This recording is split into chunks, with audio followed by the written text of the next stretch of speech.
Okay, have you ever wondered why you just can't get that one song from a commercial out of your head? Well, today, we're going to pull back the curtain and look at the secret playbook advertisers use with music to make sure you remember them. Right? We've all been there. A song from some ad gets lodged in your brain and it just plays on a loop. It's actually a real thing called an earworm, and trust me, it is absolutely not an accident. Advertisers create these things on purpose. So, how in the world does this even work? Well, you can think of music as a secret key. It unlocks the parts of your brain that control your feelings and what you pay attention to. And advertisers, they basically have a master key. For instance, you hear a fast, exciting song in an ad for a new phone, and suddenly that piece of tech feels super cool and cutting edge. But then you hear some slow, calm piano music in a commercial for a bank, and that's meant to make you feel safe and like your money is in good hands.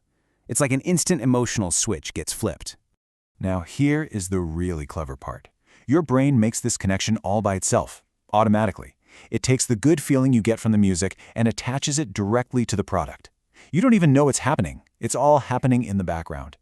This is exactly why you can still remember jingles from when you were like 5 years old. Putting words to music is kind of like putting a hook on them. They just stick in your memory way better than if someone just said the words out loud. So, how exactly are they pulling this off? Well, advertisers have this whole sonic toolbox, and it is filled with secret weapons designed to make their message stick. The most famous tool, of course, is the jingle. It's a short little song, made to be so catchy that it's unforgettable. I mean, just think of a famous fast food jingle right now. They use these simple repeating notes that our brands are just naturally wired to hang on to. So when it comes to music, advertisers basically have two main plays they can run. They can create a totally original jingle that belongs only to their brand, or they can pay a bunch of money to use a famous hit song, one that you probably already know and love. Using a famous song is almost like a cheat code. The brand instantly gets all the cool points and the good vibes from that artist and their fans. But, it's a risky move. It can cost a ton of money. And if that artist ever gets into trouble, well, the brand can get dragged right down with them.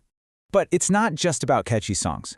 The really smart brands, they think about every single sound you hear. And this bigger idea is called audio branding. And this is where it gets really, really detailed. You've got sound designers in a studio who will spend hours, days even, just perfecting these tiny little sounds.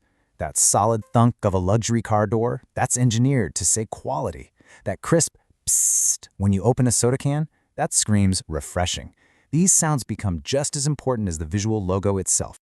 Okay, so all of these different sounds, they're not just chosen at random. Not at all. They're all part of a bigger master plan to give a brand its very own unique sound personality. You know how you can see a logo and instantly know what brand it is? Well, a sound logo does the exact same thing, but for your ears. It's that short little melody or sound effect that lets you know which brand is on screen, even if you're not looking. The type of music in an ad is also kind of a secret code. It's telling you exactly who the company is trying to sell to. So if you hear the latest hip-hop track, chances are they're targeting people your age. But if you hear some fancy classical music, they're probably aiming for a much older, maybe wealthier audience. Really, it's a pretty simple 4-step recipe. First, they create a unique sound. Second, they use it consistently, everywhere. On TV, on social media, you name it. Third, you start to recognize it instantly. And finally, that familiarity actually makes you trust the brand more over time. It is a seriously powerful trick. So now that you know the playbook, you kind of have a superpower. You can listen to ads in a completely new way. You're in on the secret.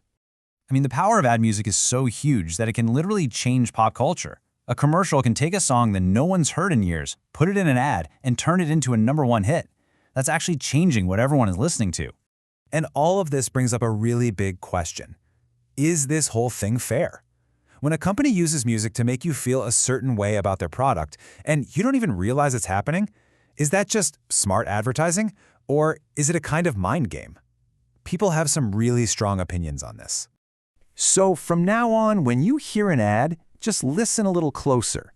You're not just going to hear a song anymore. You'll hear the strategy behind it. You can still totally enjoy the music, but now you know the secrets. You're the one in control, and you can decide for yourself what the real message is.